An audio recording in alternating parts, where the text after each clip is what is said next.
Polri terkait kasus dugaan ijazah palsu. Setelah Jokowi memberikan keterangan, pihak Barreskrim Polri akan melakukan gelar perkara pekan ini. Presiden ke-7 RI Joko Widodo diperiksa di Barreskrim Polri terkait kasus dugaan ijazah palsu. Selain diperiksa sebagai pihak terlapor, Jokowi juga mengambil ijazahnya yang sebelumnya sempat diserahkan ke penyidik Barreskrim. Jokowi mengaku mendapat 22 pertanyaan yang berkaitan dengan ijazah, skripsi, hingga kegiatannya selama menjadi mahasiswa. Jokowi sempat mengungkapkan dirinya sedih jika proses hukum kasus ijazahnya ini akan berlanjut ke tahap selanjutnya atau ke pengadilan. Ada 22 pertanyaan yang tadi disampaikan, ya sekitar ijazah dari SD, SMP, SMA, sampai universitas, juga yang berkaitan dengan skripsi, dengan kegiatan saat mahasiswa saya di sekitar itu. Ya, saya itu sebetulnya sedih. Kalau proses hukum mengenai ijazah ini maju lagi ke tahapan berikutnya.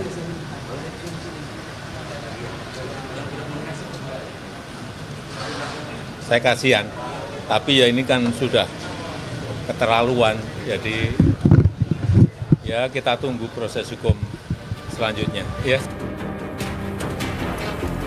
Setelah Jokowi memberikan keterangan terkait kasus tudingan ijazah palsu, Barreskrim Polri akan melakukan gelar perkara pekan ini.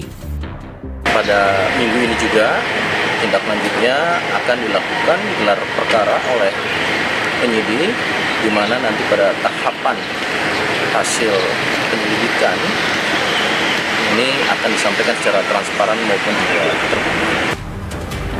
Barreskrim Polri tengah menyelidiki laporan kasus dugaan ijazah palsu Jokowi. Penyelidikan dilakukan berdasarkan surat pengaduan dari Tim Pembela Ulama dan Aktivis atau TPUA pada 9 Desember tahun lalu, serta laporan pengaduan dari Egy Sujana pada 9 April lalu.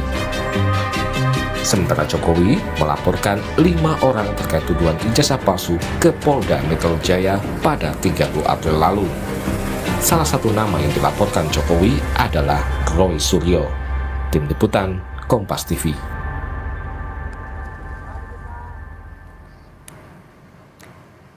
Kita ulas proses hukum kasus ijazah Jokowi ini bersama Wakil Ketua Tim Pembela Ulama dan Aktivis Rizal Fadilah dan Wakil Ketua Umum Projo Freddy Damanik. Selamat malam Pak Rizal, Bung Freddy. Selamat malam Mbak. Selamat malam. Selamat malam, terima kasih sudah hadir. Selamat malam, ya. Iya, selamat malam. Saya ke Pak Rizal dulu. Hari ini kan Pak Jokowi sudah datang memberikan keterangan ke Barreskrim dan juga tadi setelah dari Barreskrim meyakini bahwa itu adalah ijazah yang asli yang sudah diperiksa oleh lapor. Bagaimana? Anda masih yakin atas tudingan yang disampaikan pihak Anda? Ya, saya kira itu bagian dari proses langkah lanjut pengaduan dari TPUA. Oleh karena itu tentu TPUA menunggu sampai proses akhir begitu dari tahapan-tahapan yang dilakukan oleh pihak Barreskrim. Saya kira dengan pemanggilan ataupun undangan kepada Pak Jokowi itu menambah menuju ke proses ujung dari tahapannya Barreskrim, terutama setelah keluarnya SP Lidik ya tanggal 10 April yang sebenarnya TPUA sudah melaporkan atau membuat pengaduan masyarakat pada 9 Desember 2024. Tapi ya sudah berproses dan berjalan. Jadi TPUA tentu masih menunggulah gitu kan proses akhir dari semua langkah-langkah yang dilakukan oleh pihak Barreskrim Mabes Polri. Dari lidik ya mungkin nanti apakah ke sidik atau bagaimana ya tentu kami akan menunggunya. Hanya harapannya adalah bahwa ketika nanti uji forensik diharapkan transparansi dan objektivitas itu bisa menghasilkan hasil yang dapat dibaca oleh publik sebagai sesuatu yang optimal, begitu Pak. Pak Rizal, artinya kan kalau uji lab 4 menyatakan bahwa ijazah itu asli, otomatis tidak akan naik sidik.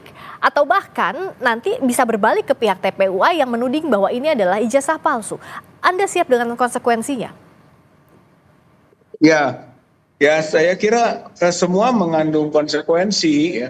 Tapi dari sisi TPUA sebenarnya melalui pengaduan masyarakat ke Bareskrim itu adalah untuk mencari kepastian gitu. Sejak awal TPUA membuat pengaduan ataupun pelaporan ataupun gugatan ke pengadilan negeri untuk perdata, kemudian juga pendampingan pidana di Solo sampai ke masuk lagi perdata lagi, lalu ke Bareskrim membuat pengaduan masyarakat, bahkan TPUA sudah berangkat ke Jogja, ke UGM, dan ke Solo juga langsung menanyakan ke Pak Jokowi dalam rangka mencari kepastian hukum, gitu. Apakah memang ijazah itu asli atau palsu, begitu. Jadi sebetulnya yang dilakukan oleh TPUA itu adalah mencari kepastian hukum, begitu. Kalau memang terjadi pelanggaran hukum ya tentu ada sanksi hukum, begitu.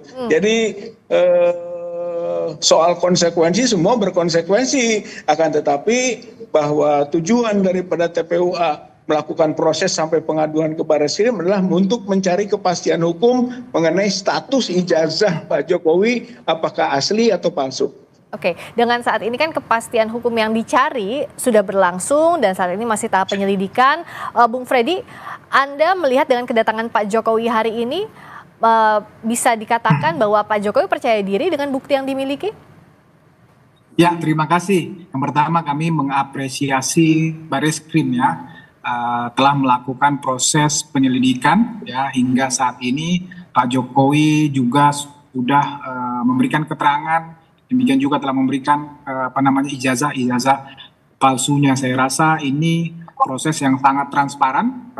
Bareskrim juga telah membuka kepada publik. Nanti kita tunggu memang minggu depan apa yang terjadi di dalam gelar perkara. Ya, bukan masalah Pak Jokowi percaya diri atau tidak, tapi beliau sudah sebagai warga negara yang baik. Memang kalau dipanggil, kalau diminta, ya memang harus memenuhi panggilan penyidik. Memang beliau harus mempertahankan dalam hal ini karena dituduh ijazah palsu, maka beliau harus membawa ijazah palsunya. Harus membawa ijazah aslinya, ya. Memperlihatkan dan memberikan kepada penyelidik untuk katakanlah saya nggak tahu apakah memang dilakukan lab print atau diuji bagaimana, silahkan penyelidik yang tahu. Tapi sekali lagi kami tegaskan bahwa ini adalah kewajiban hukum Pak Jokowi untuk memenuhi panggilan penyelidik dalam hal ini. Oke, kalau Pak Rizal akan percaya dengan apa yang disampaikan oleh lab 4 apapun hasil pengujian terhadap ijazah yang dibawa oleh Pak Jokowi, Pak Rizal? Ya, kata kuncinya adalah soal transparansi, akuntabel, ataupun juga dapat dipertanggungjawabkan oleh publik. Bagaimana menilainya? Ya, maksudnya nanti dari bukan hanya menyebut misalnya ini asli atau ini identik, tapi juga harus ada penjelasan kepada publik tentang bagaimana cara melakukan pengujiannya itu. Misalnya soal usia kertas, soal tulisan, soal tinta, ya gitu kan, berapa tinta yang ada dan sebagainya, sehingga masyarakat, oh iya betul pengujiannya ini sangat objektif, transparan. Nah, syukur-syukur sebenarnya kita harapkan bahwa di dalam proses uji forensik itu juga melibatkan ahli-ahli yang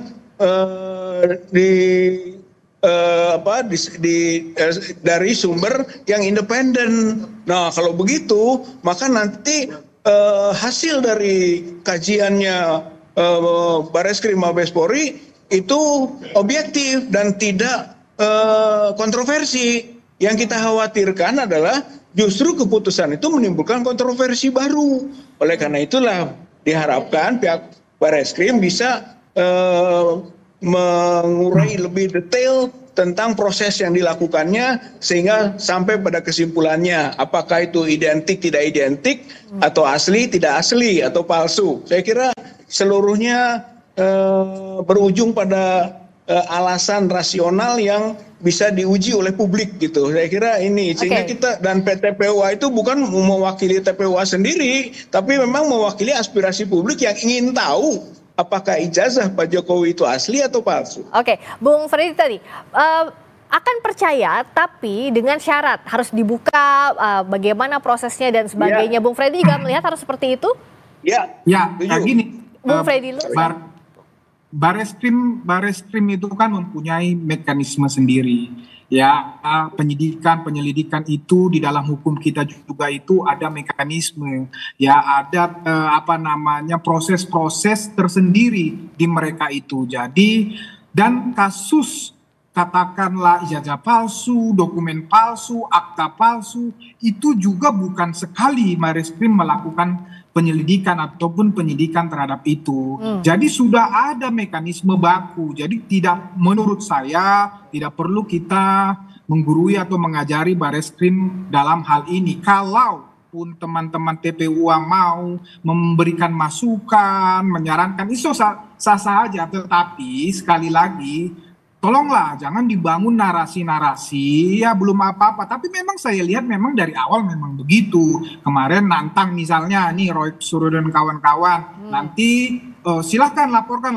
Begitu dilaporkan, saya bilang waktu itu nanti kalian ngomong kriminalisasi. Nah benar dibangun narasi-narasi seperti itu. Sudahlah kita percayakan kepada Bareskrim ya.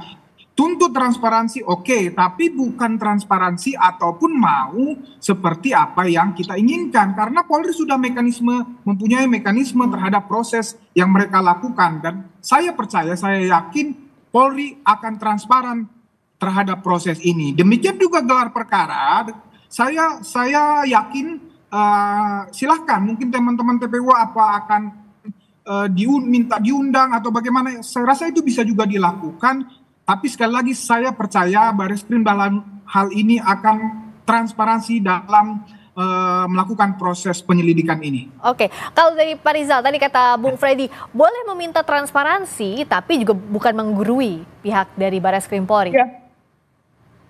Ya, jadi betul. Saya kira transparansi objektivitas itu digambarkan oleh keterbukaan dari pihak Bareskrim sendiri untuk hasilnya ini bisa diuji oleh publik gitu. Jadi tetap saja dia harus merasakan bahwa hal ini bukan final. Masyarakat boleh mengujinya. Saya kira itu sebetulnya kedewasaan dan sikap objektifnya pihak Bareskrim. Karena bukan berarti Bareskrim tidak pernah salah loh gitu. Banyak pada hasil ujinya yang juga bisa menimbulkan kontroversi. Kasus kilometer 50, kasus Wongso, kasus Vina, atau mungkin banyak kasus-kasus lain yang justru menimbulkan kontroversi berikutnya. Kalau tadi Anda untuk kasus ini tidak menimbulkan. Oke, kalau Pak Rizal, maaf saya mau tanya tadi. Tadi kan Pak Rizal bilang bahwa tapi bukan berarti Bareskrim bisa salah. Artinya kan ada peluang kontroversi yang menurut Pak Rizal bisa diuji ulang. Tapi mekanismenya seperti apa? Karena kan kalau kita bicara soal mekanisme pidana, laporan ini yang ditindaklanjuti dan uji lapor yang punya legitimasinya adalah dan punya legalitasnya ada dari pihak Polri. Pak, misalnya mekanismenya misalnya soal uji skripsi. Uji skripsi kan yang dipermasalahkan adalah soal lembar pengesahan. Nah, untuk menguji lembar pengesahan itu, tentu Bareskrim bisa menguraikan tentang apakah betul keraguan publik yang menyangkut misalnya phone face, bahwa itu adanya baru tahun 92, nah 85 belum ada gitu kan, soal widow, soal dos. Saya kira itu harus dijawab, dijelaskan gitu. Kemudian soal keraguan soal cap di ijazah misalnya itu kan soal warna merah yang tidak masuk ke jas ataupun ke fotonya Pak Jokowi itu dijelaskan gitu. Kemudian juga umur, date-nya, soal kertas antara lembar pengesahan dengan konten atau isi skripsi itu juga harus dijelaskan. Artinya bahwa telah diuji mengenai usia kertas masing-masingnya, Oh, jadi hal teknisnya juga harus turut gitu kan. diuji Saya kira begitu ya? itu perlu mendapat sebagai bukti bahwa itu siap untuk diuji oleh siapapun, begitulah, bahwa Barreskrim sangat dipercaya untuk menghasilkan, tapi dengan argumen dan alasan yang bisa diterima juga oleh publik. Gitu. Oke, nah kalau Bung Freddy lihatnya bisa tidak mekanismenya tadi? Kalau tidak, kalau ada yang masih diragukan, secara parsial diuji. Ya silakan saja, seperti saya katakan tadi ya, teman-teman TPUA menyarankan, tapi sekali lagi Polri itu punya mekanisme sendiri, itu hal-hal teknis. Ya, kalaupun memang itu harus dilakukan Polri, pasti mereka lakukan. Tapi saya bilang tadi bahwa ya pembuktian terhadap atau proses pembuktian terhadap ijazah atau akta autentik ini Polri sudah mempunyai mekanisme sendiri. Bahkan untuk ijazah ini kan kasus sederhana ya. Secara undang-undang ya, itu dalam hal ini ijazah S1 UGM itu mempunyai kewenangan sistem pendidikan, undang-undang sistem pendidikan nasional memang UGM mengeluarkan ijazah, jadi sebetulnya sangat sederhana, ditanya saja UGM, ini benar kau keluarkan, apa buktimu mengeluarkan ini? Semua dokumen-dokumen dibuktikan, diperlihatkan kepada Mabes Barreskrim hal ini. Sebenarnya sesederhana itu, tetapi kalau memang penyidik akan melakukan seperti apa yang dikatakan Pak Rizal tadi, it's okay, bagi kami tidak ada masalah di situ, karena memang Pak Jokowi, kami juga yakin betul bahwa memang ijazah itu dikeluarkan UGM, jadi tidak ada masalah dengan yang disampaikan Pak Rizal. Tetapi sekali lagi, itu kewenangan Barreskrim Polri. Tolong teman-teman ini jangan membangun narasi-narasi seolah-olah kalau nanti sudah keluar ya hasilnya malah dibangun lagi narasi-narasi ketidakpercayaan kepada Polri. Kasihan, jadi ini nggak ada ujungnya. Demikian. Oke, ujungnya mau kemana Pak Rizal? Kalau tadi kata Bung Freddy, kalau nanti sudah ada hasil dari uji lab 4, ternyata ijazahnya asli dikatakan, tapi masih tidak percaya juga. Lalu akan lewat mana lagi? Ya, bukan soal percaya tidak percaya, tapi pada alasannya kan, ataupun polanya, atau mekanisme yang tadi disebut Pak, setuju Pak Alek Damanik bahwa itu punya mekanisme. Tapi mekanisme itu harus jelaskan kepada publik sehingga tidak kontroversi lagi. Jadi kontroversi itu bukan soal asli atau ijazah palsu. Kalau disebut asli jadi kontroversi, bukan. Tapi berbasis pada mekanisme yang transparan, mekanisme yang bisa dipertanggungjawabkan kepada publik gitu, bahwa oh iya bener loh gitu, pengujiannya ini sudah komplit gitu kan, sudah multisisi, sudah berbagai aspek teknologi digunakan. Nah itu sampaikan gitu, karena ini agak berbeda dengan pengujian ijazah ataupun sertifikat yang bukan orang yang punya jabatan sebagai orang nomor 1, presiden, mantan presiden. Oleh karena itu harus agak spesial gitu kan, bukan berarti bahwa berbeda kedudukan hukum, tapi justru untuk membuktikan keraguan publik terjawab oleh hasil uji forensik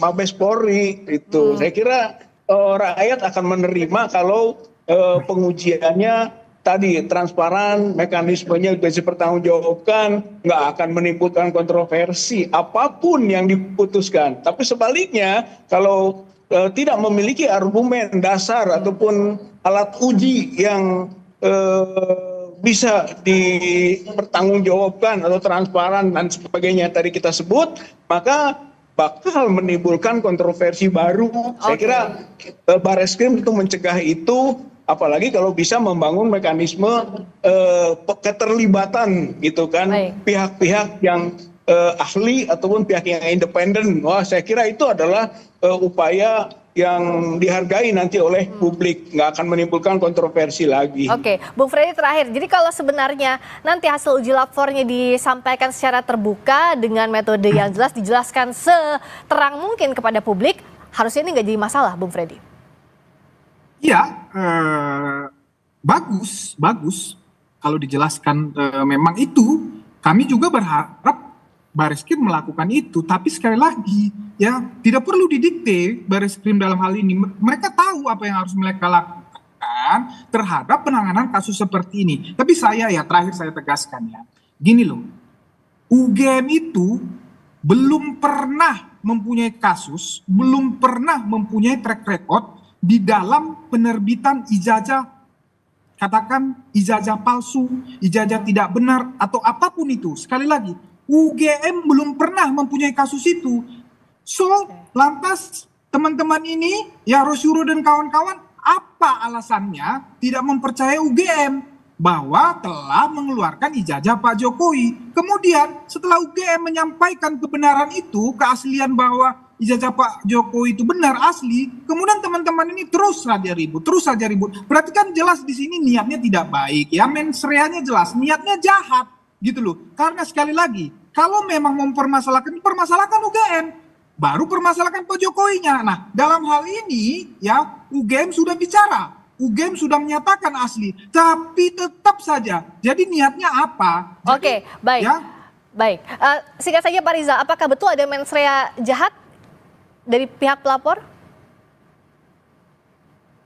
Oh, iya. Iya, Pak Rizal. Pak. Iya, singkat saja. Tadi karena apa Pak Bung Freddy menanyakan bahwa apa niatnya sebenarnya? Ya. Apakah betul ada mensrea itikat buruk, mensrea jahat? Apakah tidak cukup klarifikasi dari UGM sehingga harus dibawa panjang ke kasus Iya, itu? kami kan sudah ke UGM, Baik. gitu kan, untuk meminta penjelasan atau klarifikasi itu. Tapi ternyata pihak UGM itu tidak terbuka, gitu. Bahkan untuk menjawab beberapa pertanyaan yang diajukan oleh TPUA juga ataupun oleh ahli atau seperti Dr. Rismon, Dr. Roy Suryo, itu tidak memberikan jawaban-jawaban, Oke, apalagi baik. dokumen-dokumen.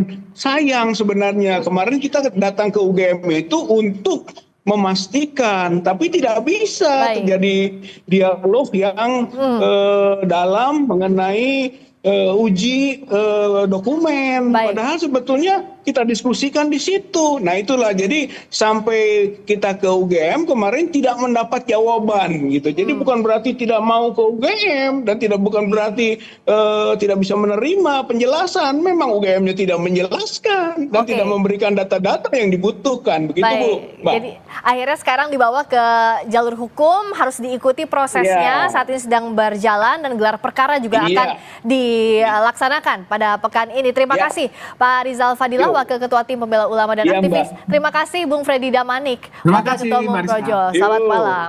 Ayo malam. Pak Freddy. Ya, Pak. Baik, terima kasih. Berikutnya saudara kami kembali dengan sorotan lainnya. Dewan Perwakilan Daerah atau DPD RI melantik seorang polisi aktif sebagai Sekretaris Jenderal.